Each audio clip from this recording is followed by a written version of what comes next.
ಪ್ರಿಯ ವೀಕ್ಷಕರೇ, KTN ಕನ್ನಡ ಸುದ್ದಿವಾಹಿನಿಗೆ ಸ್ವಾಗತ. ಚಾಮರಾಜನಗರ ರಾಜ್ಯ ಸರ್ಕಾರದ ವಿರುದ್ಧ ಇಂದು ನಗರದಲ್ಲಿ ದಲಿತ ಸಂಘರ್ಷ ಸಮಿತಿ ಕಾರ್ಯಕರ್ತರು ಪ್ರತಿಭಟನೆ ನಡೆಸಿದರು.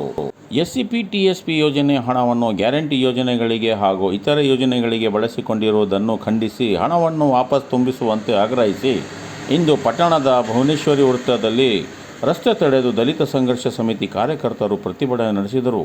ಈ ಸಂದರ್ಭದಲ್ಲಿ ಜಿಲ್ಲಾ ಸಂಚಾಲಕ C. ರಾಜಣ್ಣ ಯರಿಯೂರು ಮಾತನಾಡಿದರು. ಪ್ರತಿಭಟನೆಯಲ್ಲಿ ದಸಂಸ ಜಿಲ್ಲಾ ಸಂಘಟನಾ ಸಂಚಾಲಕ ದೊರೆಸ್ವಾಮಿ ಜಾನಿ, ನಂಜುಂಡಸ್ವಾಮಿ ಗುಂಡ್ಲುಪೇಟೆ, ತಾಲೂಕು ಸಂಚಾಲಕ ಅನಿಲ್ ಗುಳಿಪುರ, ರಂಗಸ್ವಾಮಿ ಗುಂಡ್ಲುಪೇಟೆ, ಶಿವಕುಮಾರ್ ಕುಣಿಗಳ್ಳಿ, ಸುರೇಶ್ ರಾಮಸಮುದ್ರ, ಶರೀಫ್ ಸೇರಿದಂತೆ ಇನ್ನಿತರರು ಭಾಗಿಯಾಗಿದ್ದರು. ಕಳೆದ ಬಿಜೆಪಿ ಸರ್ಕಾರ ಏನು ಕೋವಿಡ್ ಸಮಯದಲ್ಲಿ ಕೋವಿಡ್ ಹಣದ ಕೊರತೆಯಿಂದ ಏನು SCP, TSP ಹಣ ಬಿಜೆಪಿ ಸರ್ಕಾರ ದುರ್ಬಳಕೆ ಮಾಡಿಕೊಂಡು ಸುಮಾರು 45,000 ಕೋಟಿಗಳ ಹಣವನ್ನು ಮತ್ತು ಈಗ ಈ ಬಿಜೆಪಿ ಸರ್ಕಾರದ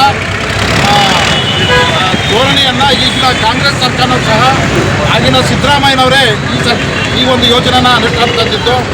ಈಗ ಏನು ಮಾಡಿದ್ದಾರೆ ಕಾಂಗ್ರೆಸ್ನವರು ಬೇಲಿನೇ ಎದ್ದು ಹೊಲ ಮೇಯ್ದಾಗ ಅವರೇ ಯೋಜನೆಯನ್ನು ರೂಪಿಸಿದಂಥ ಹಣನ ಈಗ ಗ್ಯಾರಂಟಿ ಯೋಜನೆಗಳಿಗೆ ಮತ್ತು ಅನ್ಯ ಯೋಜನೆಗಳಿಗೆ ಈ ಹಣನ ದುರುಪಯೋಗ ಪಡಿಸ್ಕೊತಾ ಇದ್ದಾರೆ. ಇದರಿಂದ ದಲಿತರ ಆರ್ಥಿಕ ಮಟ್ಟ ಇನ್ನೂ ಕುಸಿತ ಇದೆಯೇ ಹೊರತು ಈಗ ಬಿಡುಗಡೆ ಮಾಡಿದ್ರೆ ಹಣದಲ್ಲೇ ದಲಿತರ ಆರ್ಥಿಕ ಮಟ್ಟ ಸುಧಾರಣೆ ಆಗಿಲ್ಲ.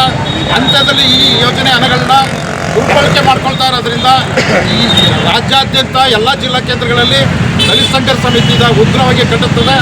ಮತ್ತು ಏನೋ ಈಗ ಇಲ್ಲಿ ತನಕ ಸರ್ಕಾರ ದುರ್ಬಳಕೆ ಮಾಡ್ಕೊಂಡಿದೆ. ಹಣನ ವಾಪಸ್ ಮತ್ತೆ SCP, TSP ಯೋಜನೆಗೆ ತುಂಬಬೇಕು ಮತ್ತು ವಿಶೇಷ ಯೋಜನೆಗಳನ್ನ ರೂಪಿಸ್ಕೊಡ್ಬೇಕು. ಆರ್ಥಿಕವಾಗಿ ದಲಿತರನ್ನ ಇನ್ನು ಮೇಲೆ ಎತ್ತಂಥ ಕೆಲಸಗಳಾಗಬೇಕು. ಇದು ಮತ್ತು ಅದಲ್ಲದೆ ಏನು ದಲಿತ ಸಚಿವರುಗಳು ಮತ್ತು MLA MPಗಳಿದ್ದಾರೆ, ಇವರು ಕಣ್ಣು ಮುಚ್ಚಿಕೊಳ್ತಿದ್ದಾರೆ.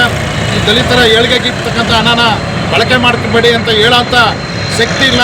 ಇಂಥ ನಾಚಿಗೇಡಿತನ MLA MPಗಳು ಸಚಿವರುಗಳು ಈ ರಾಜ್ಯದಿಂದ ರಾಜೀನಾಮೆ ಕೊಟ್ಟು ಹೊರಗಡೆ ಬರಬೇಕು.